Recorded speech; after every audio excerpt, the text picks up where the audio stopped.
ఒక ప్రాంత భవిష్యత్తు జాతీయ రహదారులు, పరిశ్రమలు, రైలు మార్గంతోనే కాదు, ఒక ఎయిర్పోర్ట్ వచ్చినా పూర్తిగా మారిపోతుంది. ఎయిర్పోర్ట్ వచ్చిన ప్రాంతంలో అక్కడి ఆర్థిక ముఖ చిత్రం కూడా మారిపోతుంది. ఒకప్పుడు చిన్న పట్టణాలుగా కనిపించిన నగరాలు ఈరోజు అంతర్జాతీయ పెట్టుబడి కేంద్రాలుగా మారడానికి ప్రధాన కారణం ఒకటే, అదే విమానయాన కనెక్టివిటీ. ఇప్పుడు ఏ దేశంలోనూ రోడ్లు, రైల్వేలు సరిపోవడం లేదు. వేగం కావాలి, నిమిషాల్లోనే గమ్యం చేరాలి, గంటల్లో ప్రపంచం చుట్టాలి. అందుకే ప్రతి రాష్ట్రం, ప్రతి దేశం ఎయిర్పోర్ట్ల చుట్టూనే అభివృద్ధి ప్రణాళికలు రచిస్తోంది. ఇలాంటి పరిస్థితుల్లో తెలంగాణ ప్రభుత్వం కొంతకాలంగా అమలు చేస్తున్న విధానాలు ఇప్పుడు కీలకంగా మారాయి. హైదరాబాద్కే పరిమితం కాకుండా రాష్ట్రంలోని ఇతర ప్రాంతాలను కూడా గ్లోబల్ మ్యాప్ పై నిలపాలన్న దిశగా అడుగులు వేస్తోంది తెలంగాణ. వరంగల్, ఆదిలాబాద్, రామగుండం, కొత్తగూడెం ఈ పేర్లు ఇప్పుడు కేవలం జిల్లాలుగా మాత్రమే కాకుండా రేపటి విమానయాన కేంద్రాలుగా మారబోతున్నాయి. మరి తెలంగాణలో ఎయిర్పోర్ట్ పనులు నిజంగానే వేగవంతమయ్యాయా? ఈ ఎయిర్పోర్ట్లు వస్తే ప్రజలకు ఏం లాభం, పరిశ్రమలకు ఏం ఉపయోగం, యువతకు ఎన్ని ఉద్యోగాలు వస్తాయి? ఎయిర్పోర్ట్ వల్ల ఈ ప్రాంతాలు మరో హైదరాబాద్గా మారే అవకాశం ఉందా? అమెరికా లాంటి దేశాల్లో వేల సంఖ్యలో ఎయిర్పోర్ట్లు ఎందుకు ఉన్నాయి? ప్రపంచ అభివృద్ధిలో విమానాశ్రయాల పాత్ర ఎంత కీలకం? తెలంగాణ ఈ రేస్లో ఎంత ముందుకు వెళ్తోంది చూద్దాం.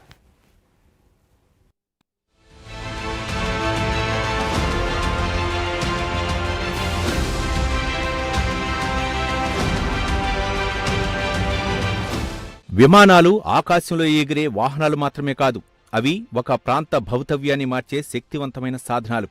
ఒక నగరానికి ఎయిర్పోర్ట్ వస్తే అక్కడ పెట్టుబడులు వస్తాయి, పరిశ్రమలు వస్తాయి, ఉద్యోగాలు వస్తాయి.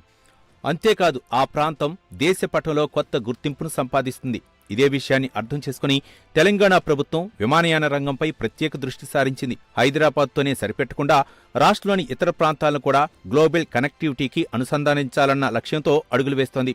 అందులో భాగంగానే తెలంగాణలో ఎయిర్పోర్ట్ పనులు వేగవంతమయ్యాయి. వరంగల్, ఆదిలాబాద్, రామగుండం, కొత్తగూడెం ఈ 4 ప్రాంతాల్లో విమానాశ్రయాల ఏర్పాటుకు సంబంధించిన ప్రక్రియలు ఇప్పుడు కీలక దశకు చేరుకున్నాయి.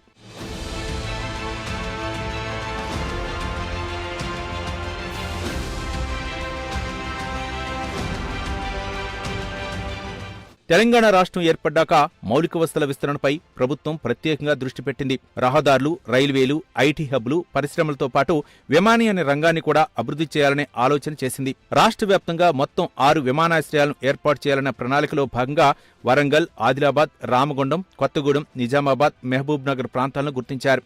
అయితే వివిధ కారణాల వల్ల నిజామాబాద్, మహబూబ్ నగర్ ప్రాజెక్టులు ఇంకా పెండింగ్లో ఉండగా మిగిలిన 4 ప్రాంతాల్లో మాత్రం ప్రక్రియ వేగంగా ముందుకు సాగుతోంది.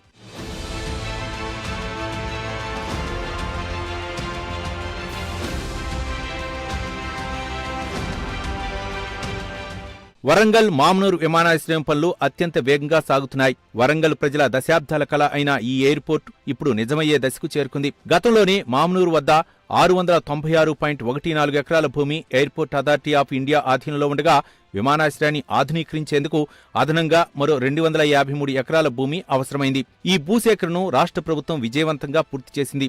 రైతులకు ఎలాంటి ఇబ్బంది కలగకుండా భూసేకరణ, పునరావాసానికి ప్రభుత్వం గతంలో 295 కోట్లు, తాజాగా మరో 90 కోట్లు విడుదల చేసింది. దీంతో మొత్తం సుమారు 950 ఎకరాల భూమి విమానాశ్రయ అభివృద్ధికి సిద్ధమైంది.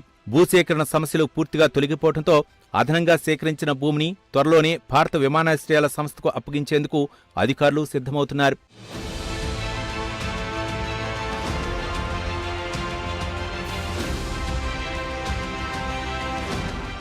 కేంద్ర, రాష్ట్ర ప్రభుత్వాల సమన్వయంతో మామనూరు విమానాశ్రయ నిర్మాణానికి భూమి పూజ, పనుల ప్రారంభం జరగనున్నట్లు సమాచారం. ప్రణాళికల ప్రకారం ప్రారంభంలో చిన్న విమానాశ్రయాలకు అనువుగా రన్వేను విస్తరిస్తారు. ప్రయాణికుల సంఖ్య పెరిగే కొద్దీ పెద్ద విమానాలు దిగేలా భవిష్యత్తులో మరింత అభివృద్ధి చేస్తారు.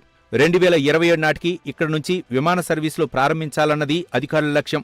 వరంగల్, మామనూరు ఎయిర్పోర్ట్ అందుబాటులోకి వస్తే వరంగల్ నగరం రూపురేఖలే మారిపోతాయి. Kakatiya mega textile park, IT hub, railway తయారీ కేంద్రం వంటి కీలక ప్రాజెక్టులకు ఇది పెద్ద ఊతమవుతుంది. పారిశ్రామికవేత్తలు, విదేశీ పెట్టుబడిదారులు నేరుగా వరంగల్కు చేరుకునే అవకాశం ఉంటుంది.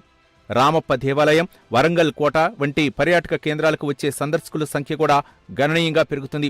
ఉద్యోగాలు, హోటల్ రంగం, రవాణా రంగం అన్నిటికీ ఇది గేమ్ చేంజర్గా మారనుంది.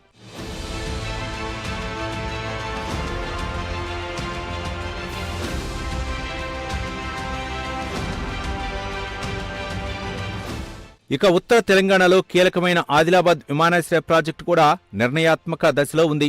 ఈ విమానాశ్రయ ఏర్పాటుకు అవసరమైన సమన్వయాన్ని పర్యవేక్షించేందుకు ఎయిర్ ఫోర్స్ కు చెందిన అధికారిని ప్రత్యేకంగా నియమించారు. మొత్తం 700 ఎకరాల భూమి అవసరం కాగా అందులో ఇప్పటికే 362 ఎకరాల భూమి ఎయిర్ ఫోర్స్ ఆధీనంలో ఉంది. మిగిలిన భూమి సేకరణ ప్రక్రియను జిల్లా కలెక్టర్ ప్రారంభించారు. ఈ విమానాశ్రయం అందుబాటులోకి వస్తే ఆదిలాబాద్తో పాటు పరిసర జిల్లాలకు వేగవంతమైన కనెక్టివిటీ లభించనుంది. ఇక పెద్దపల్లి జిల్లా రామగుండం సమీపంలోని అంతర్గాం వద్ద ప్రతిపాదిత విమానాశ్రయంపై ఏఏఐ బృందం ఇప్పటికే క్షేత్రస్థాయి పరిశీలన పూర్తి చేసింది. ఫ్రీ ఫిజిబిలిటీ నివేదిక త్వరలో ప్రభుత్వానికి అందనుంది. రామగుండం పారిశ్రామిక ప్రాంతం కావడంతో ఈ ఎయిర్పోర్ట్ పరిశ్రమలకు ఎంతో ఉపయోగపడనుంది. మరోవైపు కొత్తగూడెంలో మొదట గుర్తించిన ప్రాంతాల్లో సాంకేతిక సమస్యలు ఎదురవడంతో ప్రత్యామ్నాయ స్థలాల పరిశీలన కొనసాగుతోంది. ఈ 2 ప్రాజెక్టులు కూడా ముందుకు వస్తే దక్షిణ ఉత్తర తెలంగాణ ప్రాంతాలకు కొత్త ఊపునిస్తుంది.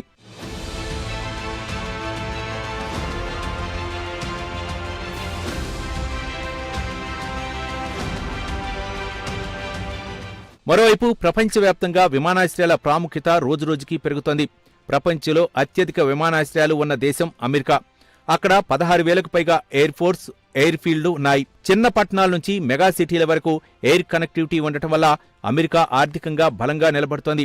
బ్రెజిల్, ఆస్ట్రేలియా, మెక్సికో, కెనడా వంటి దేశాలు కూడా విస్తృత విమానాశ్రయ నెట్వర్క్తో ప్రాంతీయ అభివృద్ధిని సాధించాయి. దీంతో ఎయిర్పోర్ట్స్ అంటే కేవలం ప్రయాణ సౌకర్యం కాదు, ఆర్థికాభివృద్ధికి ప్రధాన ఇంధనం అనే విషయం స్పష్టమవుతోంది. అలాగే తెలంగాణ లాంటి వేగంగా అభివృద్ధి చెందుతున్న రాష్ట్రానికి ఎయిర్పోర్ట్స్ చాలా కీలకం. హైదరాబాద్ ఇప్పటికే అంతర్జాతీయ స్థాయిలో గుర్తింపు పొందిన నగరం. ఇప్పుడు వరంగల్, ఆదిలాబాద్ లాంటి ప్రాంతాలు కూడా విమానయానంతో అనుసంధానమైతే రాష్ట్రం మొత్తం అభివృద్ధి పదంలోకి వస్తుంది. చిన్న పట్టణాలు కూడా పెద్ద నగరాలతో పోటీ పడే స్థాయికి చేరుకుంటాయి. యువతకు ఉద్యోగాలు, వ్యాపారాలకు అవకాశాలు, రైతులకు భూముల విలువ పెరగటం అన్నీ కలిసి సమగ్ర అభివృద్ధి జరుగుతుంది.